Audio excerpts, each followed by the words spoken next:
Assalamualaikum warahmatullahi wabarakatuh. Perkenalkan, nama saya Fahri Syakban, NIM 10420032, Prodi Hukum Ekonomi Syariah, Fakultas Syariah, kelas HES 2B. Baiklah, sini saya akan menjawab pertanyaan UAS Akidah Akhlak. Jawaban yang nomor 1 adalah ciri-ciri perbuatan akhlak. 1. Perbuatan akhlak adalah perbuatan yang telah tertanam kuat dalam jiwa seseorang sehingga telah menjadi kepribadiannya. 2. Perbuatan akhlak adalah perbuatan yang dilakukan dengan mudah dan tanpa pemikiran. Perbuatan akhlak adalah perbuatan yang dilakukan oleh orang yang sehat akal pikirannya. 3. Perbuatan akhlak adalah perbuatan yang timbul dari dalam diri orang yang mengerjakannya tanpa ada paksaan atau tekanan dari luar. 4.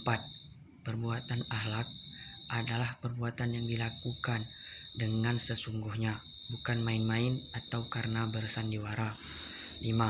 Perbuatan akhlak adalah perbuatan yang dilakukan ikhlas semata-mata karena Allah, bukan karena ingin dipuji orang atau karena ingin mendapatkan sesuatu pujian.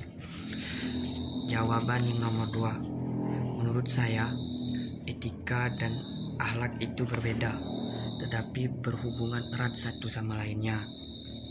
Adapun alasan saya mengatakan hal ini berbeda ialah etika ialah suatu kehendak jiwa yang menimbulkan perbuatan dengan mudah karena kebiasaan tanpa memerlukan pertimbangan. Sedangkan akhlak ialah suatu kehendak yang dibiasakan. Artinya, bila kehendak itu menjadi kebiasaan, maka ia disebut akhlak. Persamaan sama-sama mengacu pada gambaran tentang perbuatan, tingkah, dan perangai baik. Merupakan prinsip atau aturan hidup manusia untuk mengukur harkat dan martabat kemanusiaannya. 3. Merupakan potensi positif yang dimiliki oleh setiap orang. Perbedaan akhlak dan etika. Akhlak tolak ukurnya adalah Al-Quran dan As-Sunnah, sedangkan etika tolak ukurnya pikiran atau akal. Jawaban nomor 3. Menurut saya, ruang lingkup ilmu akhlak adalah akhlak terhadap diri sendiri, meliputi kewajiban terhadap pencipta, disertai larangan merusak, membinasakan, dan menganiaya diri, baik secara jasmani, memotong dan merusak badan, maupun secara rohani, membiarkan larut dalam pikiran. Hal-hal lainnya menurut saya seperti berbakti kepada orang tua, menciptakan lingkungan sekitar atau masyarakat yang adil dan berlandaskan Al-Quran dan Al-Hadis. Jawaban yang nomor 4. Mengokohkan keimanan dan beribadah kepada Allah. Keimanan ini akan menghasilkan ketenangan jiwa dan bertawakal kepadanya, merupakan sendi untuk menjadikan hidup dalam kerangka ibadah hanya kepadanya. Kedua, menanamkan ketakwaan dan memperbanyak zikrullah. Ketakwaan akan mengingatkan manusia yang beriman, walau ketika digoda iblis. Ketiga, menanamkan keikhlasan dalam perbuatan. Allah menegaskan hal ini dalam surah Az-Zumar ayat 1 dan Al-Bayyinah ayat 5. Beliau juga menyuruh kita agar mewaspadai riya. Bismillahirrahmanirrahim.